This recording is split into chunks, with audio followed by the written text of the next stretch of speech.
हूं आपके साथ मनीषा सिंह और आप देख रहे हैं प्राइम न्यूज। तो चलिए शुरू करते हैं खबरों का सिलसिला। सबसे पहले बात कर लेते हैं अंबाला की। अंबाला में सीएम नायब सिंह सैनी मौजूद हैं। श्यामा प्रसाद मुखर्जी की जयंती पर कार्यक्रम जारी है। क्या कुछ वो कह रहे हैं आपको ही सुनवा देते हैं। देश के पहले उद्योग और आपूर्ति मंत्री के रूप में पदभार संभाला। साथियों, हम सब जानते हैं डॉक्टर श्यामा प्रसाद मुखर्जी जी का जीवन सत्ता की चाह में नहीं रचा बसा था, बल्कि परम भावना से वो ओतप्रोत था। साथियों, लेकिन जब देश हित की बात आई, जब सिद्धांतों की बात आई और तो उन्होंने सत्ता को ठुकराने में एक सेकंड भी नहीं लगाया। उन्होंने राष्ट्रहित में 19 अप्रैल 1950 को केंद्रीय मंत्रिमंडल से अपना इस्तीफा साथियों दे दिया था और इसके बाद देश सेवा का अटूट संकल्प लेकर के उन्होंने तत्कालीन सरसंघचालक आदरणीय श्री गुरु गोलवलकर जी से मुलाकात कर तब उन्हें राष्ट्रहित में एक नई राह दिखाने का साथियों काम किया है। उन्होंने पंडित दीनदयाल उपाध्याय जी के साथ मिलकर के भारतीय जनसंघ की स्थापना डॉक्टर श्यामा प्रसाद मुखर्जी ने की है। साथियों, वही जनसंघ जो आज भारतीय जनता पार्टी का एक मजबूत साथियों आधार है। साथियों, आज जब हम डॉक्टर श्यामा प्रसाद मुखर्जी की जयंती अंबाला में मना रहे हैं तो मुझे इतिहास का वो पन्ना भी साथियों याद आ रहा है जिसका सीधा संबंध हमारी इस अंबाला की धरती से है।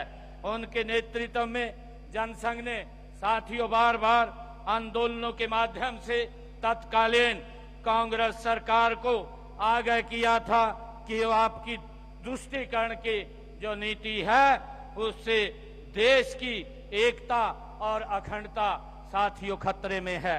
परंतु नेहरू जी के जो तुष्टीकरण के आगे घुटने टेक चुके थे, परंतु डॉक्टर श्यामा प्रसाद मुखर्जी ने कश्मीर के विषय पर अखिल भारतीय आंदोलन के साथ कश्मीर कूच करने का साथियों ऐतिहासिक निर्णय लिया। उन्होंने फैसला किया। वो तारीख साथियों याद कीजिए जब 8 मई 1953 को जब वो कश्मीर जाने के लिए दिल्ली से रेलगाड़ी में रवाना हुए और साथियों उनके साथ विश्व विख्यात उपन्यासकार वैद गुरुदत्त जी, प्रोफेसर बलराज मधोक जी और हमारे मार्गदर्शक भारत रत्न से सम्मानित अटल बिहारी वाजपेयी जी और डॉक्टर वर्मन जी और टेकचंद शर्मा जी साथियों उसमें शामिल थे। साथियों, उन्होंने देश की जनता के लिए सिंह गर्जना डॉक्टर श्यामा प्रसाद मुखर्जी ने की थी। उन्होंने आह्वान किया था कि इस एक देश में, एक राष्ट्र में 2 निशान, 2 विधान और 2 प्रधान नहीं चलेंगे, नहीं चलेंगे। साथियों, डॉक्टर श्यामा प्रसाद मुखर्जी ने ये कहा था। दिल्ली से चलते हुए डॉक्टर श्यामा प्रसाद मुखर्जी इसी अंबाला की धरती पर पहुंचे और साथियों अंबाला स्टेशन पर पहुंचकर उन्होंने जम्मू कश्मीर के तत्कालीन प्रधानमंत्री शेख अब्दुल्ला को एक तार संदेश भेजकर साथियों संदेश दिया था। उन्होंने तार में साफ लिखा था, डॉक्टर श्यामा प्रसाद मुखर्जी जी ने उन्होंने कहा था कि मैं जम्मू आ रहा हूं, बिना परमिट के आ रहा हूं। ये डॉक्टर श्यामा प्रसाद मुखर्जी ने अंबाला की इस पवित्र भूमि से साथियों तार भेज करके शेख अब्दुल्ला को साथियों अवगत कराया था।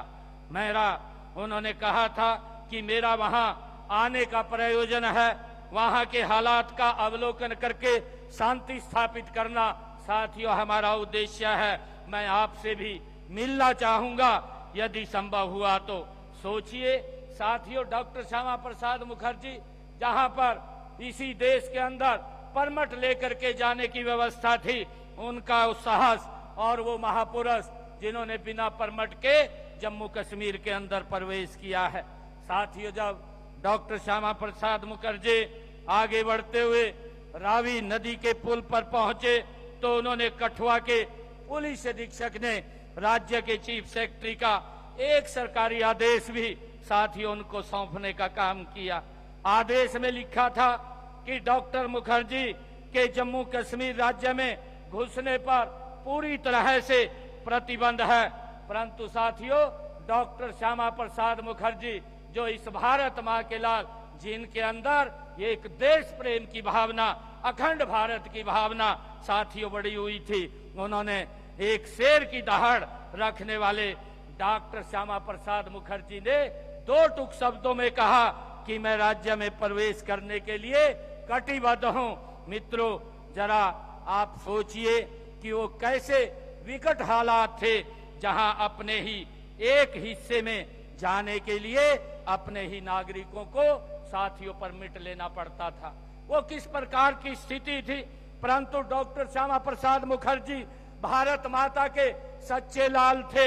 वे उन गलत आदेशों को न मानते हुए बिना किसी परमिट के जम्मू कश्मीर में साथियों प्रवेश कर गए, दाखिल हो गए।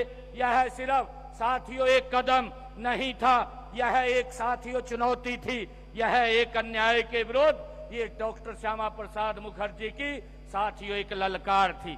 उसके बाद उन्हें तत्कालीन सरकार द्वारा गिरफ्तार किया गया। श्रीनगर से दूर निषाद बाग के नजदीक साथियों एक छोटे से घर में डॉक्टर श्यामा प्रसाद मुखर्जी को नजरबंद रखा गया और इसी नजरबंदी के दौरान रहस्यमयी परिस्थितियों में डॉक्टर मुखर्जी की साथियों मृत्यु हो गई। भारत की अखंडता के लिए आजाद भारत के इतिहास में यह पहला सबसे महान साथियों बलिदान था।